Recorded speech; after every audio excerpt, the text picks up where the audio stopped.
দেখতে দেখতে 2024ও পার হয়ে যাইতেছে। আর মাত্র কয়েকটা দিন। আজ 5টা বছর হয়ে যাইতেছে বাবা তোমাকে দেখি না। এভাবে করে চলে যাইবা এই বয়সে, ফ্যামিলিটাকে এইভাবে একা কইরা কখনো ভাবি নাই।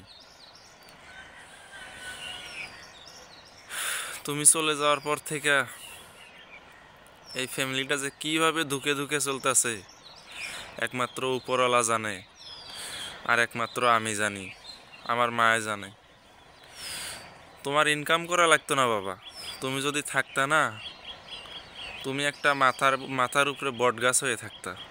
আজ 5-6টা বছর হয়ে যাইতেছে তুমি নাই, ওপারে চলে গেছো।